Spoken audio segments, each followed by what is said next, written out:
શ્રી વલ્લભાધીશ કી જય, શ્રી ગિરિરાજ ધરણ કી જય, શ્યામ સુંદર શ્રી અમને મહારાણી કી જય, શ્રી ગુસાઈજી પરમ શ્રી ગોકુલ નાથ કી જય, દાવ દયાળ કી જય, શ્રી નવनीत प्रिया लाल की जय, अपने माथे बिराजता सेव्य स्वरूप की जय। बधाई वैष्णव ने जाजा करीन जय श्री कृष्ण। हिंडोळाना दिवसो दिवसे दिवसे आनंद વધતો જાય। જુદી જુદી જાતના હિંડોળા, એમાં ક્યાંય એવું લખ્યું નથી કે આ દિવસે આ હિંડોળો।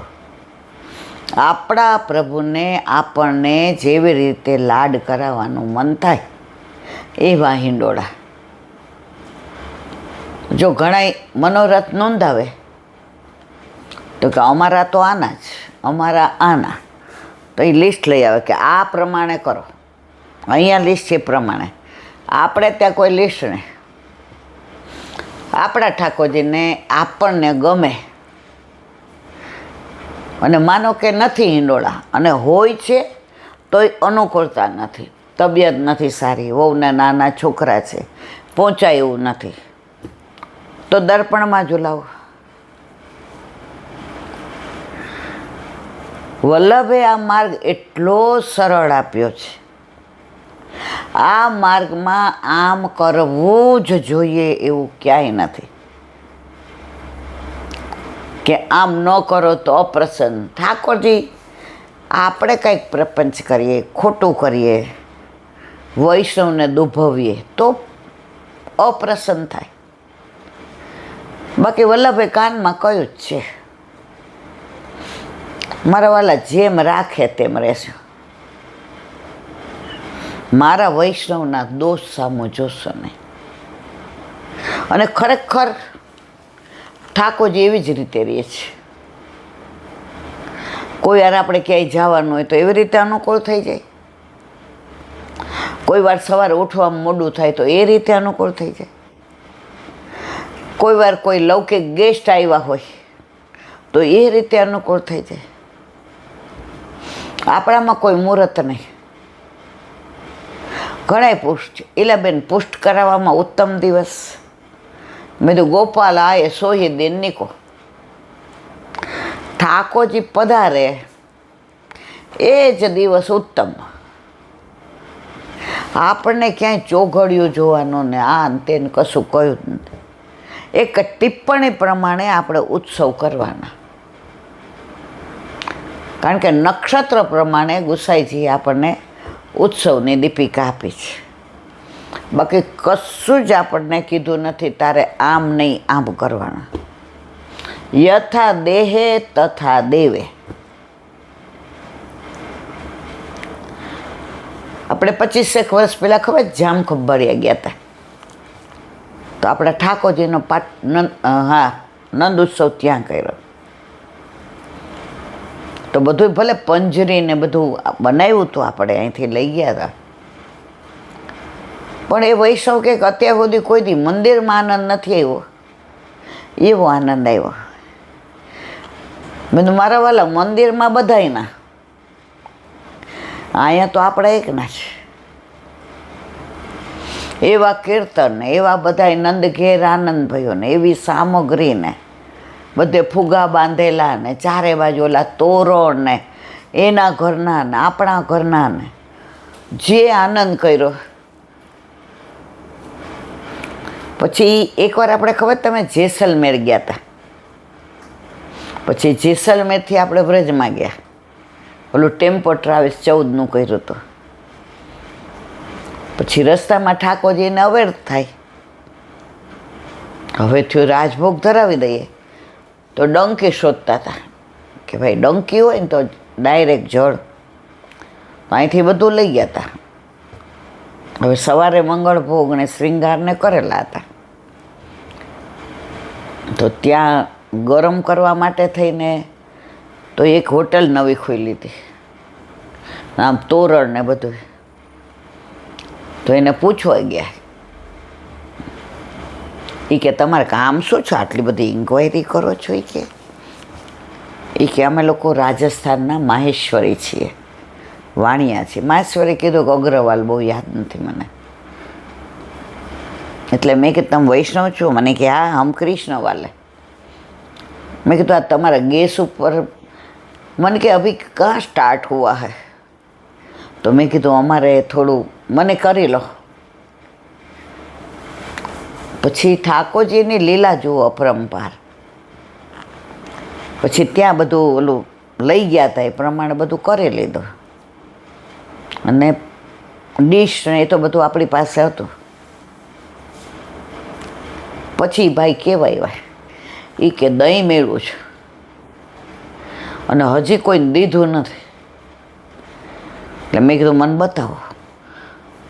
તો રાજસ્થાન હતું અને એ વાણિયા હતા. આટલો મોટો માટીનું પોટ હતો, એમાં એણે મેળવેલો. એટલે મેં કીધું તમે પૈસા લઈ લ્યો. એ જમાનામાં 10 રૂપિયા એટલે આટલું બધું આવે. 25-30 થયા મને લાગે. નહીં, મને કે નહીં. ठाकुर जी के लिए? मैं कह ठाकुर जी आपके हैं कि हमारे हैं? मैंने क्या आपके? मैं तो हम तो आपको दर्शन भी नहीं करने देंगे, क्योंकि हमको नहीं करना बेना. तो 30 वर्ष पहला तो આપણે નાના હોય ને. लेकिन तुम आज हमारे ये रेस्टोरेंट चालू हो रही है तो आप ધરાવો. મેં મનમાં વિચાર કર્યો કે આમે ઘણીવાર દહીં તો આપણે બહારથી લાવીએ છીએ. હવે તમે જોયું વૈષ્ણવ હતા એની પરાકાષ્ઠા. એટલે દહીં આટલું 10 રૂપિયાનું નાની. મેં કીધું કુલડીમાં આપો.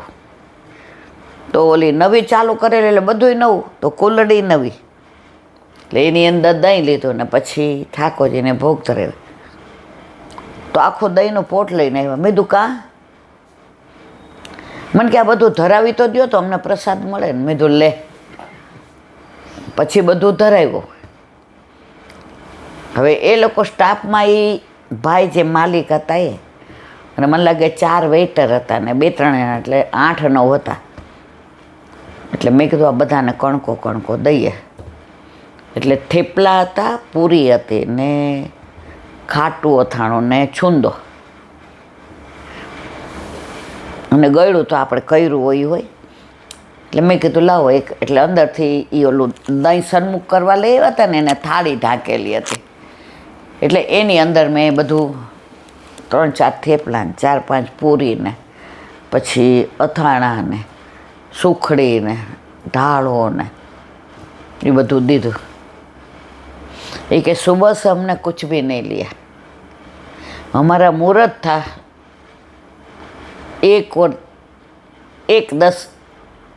1 बजे या 2 बजेगा, तो हमने सोचा कि कोई पहला आएगा, वाह के बाद हम प्रसाद लेंगे. तो सुबह से सिर्फ चाय पी थी. तो ठाकुर की कृपा कितनी, कोई आए तो वो जिसको बनाने वाला है वो ही आ ગયા. અને પછી એ લોકોએ તો એટલો આનંદથી પ્રસાદ લીધો ને આપણે બધાએ લીધો. પછી એ આ બધા ઓલા જે કુલડીમાં દહીં આપ્યું હતું તો 12 કુલડી લઈને આવ્યા. એ કે રોજ हमारी तरफ से ये धराना. मैं कीधું हम नहीं धरा सकते, इतना भी नहीं करते. मैं कીધું ના. મેં કીધું કેટલાની આવી હતી? એટલે એણે ઓછો ભાવ કીધો. મેં કીધું ના. પછી એની હારે ઓલો 15-17 વર્ષનો એનો દીકરો હતો. મેં તો બેટા કિતને કી આવી? તો કે 12 રૂપિયા કી 12. મેં લો 12 રૂપિયા. ઠાકોરજીને વ્રજની અંદર જેસલમેરમાં કોલડીમાં આરોગ્ય હશે તેણે એની વ્યવસ્થા કરી લીધી. તો પ્રભુને પધરાવીને જઈએ છીએ ને, અને ડંકી કેવી હતી? હજી તો અડીએ ત્યાં તો પાણી ભરપૂર આવતું હતું. અને એણે હોટલને લીધે ડંકી પહેલાં કરાવી હતી, પછી હોટેલ ખોલી. અને હજી તો બધું ટેબલ ને ખુરશી ને સાણસી ને તપેલા ને ઓલા મોટા મોટા ગેસ ને બધુંય નવું. મને કે અભી તો કોઈ બાત હી નહીં, પહેલે ઠાકુર પધારે. ઠાકોરજીને મેં કીધું ક્યાં ક્યાં જઈને કેવી કેવી લીલા કરો છો તમે. મારો કહેવાનો આશય એ છે કે પ્રભુને પધરાવીને જઈએ છીએ ને તો પ્રભુ એની વ્યવસ્થા કરે જ કરે જ કરે જ. આપણે ત્યાં સ્વિટ્ઝરલેન્ડ, રોમ, પેરિસ ગયા હતા તો આપણું બધું લઈ ગયા હતા, એ બધાને ફૂગ આવી ગઈ ખબર છે. પણ ઠાકોરજી માટે થેપલા ને પૂરી ને મોહનથાળ એ બધું એવું ને હતું, નહીંતર બધું એક જ જગ્યાએ રહેતું હતું. બનાવ્યું હતું બધું એક લોટમાંથી જ. ઓલું બહાર બનાવડાવ્યું હતું કારણ કે આટલા બધા 19 જણનું થાય નહીં. આપણે મને લાગે 18-19 હતા અને ઠાકોરજીનું આપણે બનાવ્યું હતું. આવ્યા ત્યાં સુધી બધું શુદ્ધ રહ્યું. એક સૌથી વધુ તકલીફ પડી હોય તો પેરિસ કે રોમમાં, ત્યાં આપણને દૂધ ન મળ્યું. પેરિસમાં ના, એ તમે ગયા હતા, હું ગઈ હતી, પણ એ બધું મજા આવે એવું નહોતું. મને આમ બધું બહુ એવું લાગ્યું હતું કાંઈ નથી લેવું. તો પેડા ધર્યા ઠાકોરજીને. તો જ્યાં જાય ત્યાં પ્રભુ એની વ્યવસ્થા કરી જ લે છે, પણ આપણને લઈ જવાનું અંદરનો ઉમળકો જોઈએ. ઓના જેવું નહીં ખબર છે, ઓલો છોકરો આપણા ઘર ઠાકોરજી પધરાવી ગયો હતો. હા, પછી મેં કીધું અઠવાડિયા પછી મેં ભાઈ અમારે તો આવી રીતે જવાનું છે. તો મને કે લઈ જાઉં ને તમને, વાંધો હું જ. મેં કીધું હે? મને કે હું તો બોમ્બે જ. મેં તું તો કહેતો હતો ને 2 દિવસ પછી પધરાવી જઈશ. એ કે પછી બોમ્બે ફરવા આવ્યા દિવાળી વેકેશનમાં, એટલે અમે તો 18 દિવસ પછી આવશું. પધરાવી જાઓ. આપણે પધરાવી, પણ એવા લાલા આટલા સુંદર, આમ એવા ડાયા ને એવા રાજી આપણને રાખે. આમ તરત તરત સ્નાન કરી લઈએ, તરત વસ્ત્ર ધારણ કરી લઈએ. આપણા ઘરે 2-2.5 મહિના રહ્યા. હમણાં લઈ જઈશ ને કાલે લઈ જઈશ ને, મારે હજી બધા કપડાં ધોવાના ને. પછી મેં ફોન બંધ કરી દીધો. મેં જ્યારે લઈ જવું હોય ત્યારે લઈ જા. મેં કીધું લાલા તમને અહીંયા બહુ ગમી ગયું છે ને મારી પાસે, બિરાજો. પણ ખરેખર પ્રભુ એટલા હોજા હતા કે આપણને લાગે જ નહીં કે આપણા ઘરે છે. 2 સ્વરૂપ એવા ડાયા લાલા હતા. અને પછી લેવા આવ્યા. મને કે તમે કાં 2-3 વાર ફોન કર્યો હતો? મેં કીધું ભાઈ અમારે જ તો તમે લઈ જાઓ એમ જાપીજીમાં એ ભેગાવાના હતા. ઉલટાનો મારી યારે. પછી મેં કીધું તું આ કિસમિસ દઈ ગયો તો અમે તો કોઈનું ધરાવતા નથી, તું લઈ જા. પણ મેં તો બેટા કિસમિસમાં છે ને સાફ કરવી પડે. હા, એ તો અમને ખબર છે. બોલો, એટલે આવું બને. પણ તથૈવ તથ લીલેતી, આ બધી મારા પ્રભુની લીલા. તો આ બધું ક્યારે આનંદ આવે? આપણા ઘરે ઠાકોરજી બિરાજતા હોય તો. હવે ઠાકોરજી ના બિરાજતા હોય ક્યાં આપણે ભેગા લઈ જવાના? જો વ્રજમાં લઈ જઈએ આપણે શું ઘર જેવું કરી શકીએ? ના. ઘર જેવું ધરાવી શકીએ? ના. પણ ભગવદીઓ એમ કે એલા તો ચિંતા કરમાં, એ એનું ઘર છે. એ તો તારી કાનેથી આરોગ્યને પાછો કૂદકો મારીને ગોપીની ઘરે વયો જશે, યમુનાજીમાં સ્નાન કરવા વયો જશે, ગિરાજી ઉપર ગાયો ચરાવવા વયો જશે, સાંકડી ખોર દાન માગવા વયો જશે, ગુલાલ કુંડ હોળી ખેલવા વયો જશે, ગોપીઓને ઘેર માખણ ચોરવા વયો જશે. એ એમણે મને સમજાવ્યું. પછી પોસ્ટ કર્યા પછી મને બહુ ટેન્શન થતું હતું કે મને મારા ઠાકોર, મને એમ થાય કે ના મારા ઠાકોરજીને કોઈ સારું નહીં રાખે તો, એને નહીં ગમે તો. પહેલી જ વાર ચંપારણ ગયા, યાદ છે? તો ચંપારણ લઈ ગયા, હાવ ડોબી, કાંઈ ખબર પડે નહીં. ઠાકોરજીને પુષ્ટ કરાવે, અઠવાડિયું 10 દી થયા હતું. હવે નાની નાની ઓલી કટોરી ને બધું, ચમચી ને ડીશ ને, તેમાં એક સોંગ એવો આવ્યો હતો. ઘડી ઘડી પૂછવા આવે તમારી પાસે એક્સ્ટ્રા ડીશ છે? તો હું કહું વાહ. તમારી પાસે કટોરી છે? હું કહું વાહ. પણ 3 દી ત્યાં રહ્યા તો પાછું ન દઈ ગયા. એટલે ત્રીજે દી મેં કીધું કાલે અમારે જવું છે. હા, તમે તમારે જાઓ ને, અમે તો અઠવાડિયું રહેવાના છે. પણ મેં કીધું ઓલી મારી કટોરી ને ચમચી મનમાં હો, પછી તમે મને કીધું આવી નાની વસ્તુ માટે શું આપણી પાસે વ્યવસ્થા? મેં કીધું આમાં આપણી પાસે તો બધું પૂરતું જ. તો હું તો રાજી થઈ કે ચલો આપણા ઠાકોરજી પથાર્યા તો લાણી એમણે માગીને લઈ લીધી. પણ પ્રભુ પધરાવીને જઈએ છીએ એનો આનંદ ઓર છે. તમે એકલા છો એવું લાગે જ નહીં.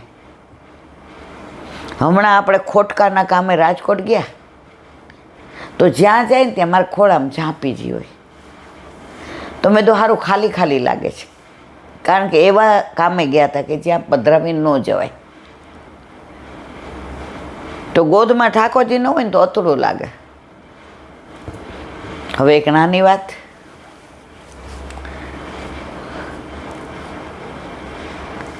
તદ્દન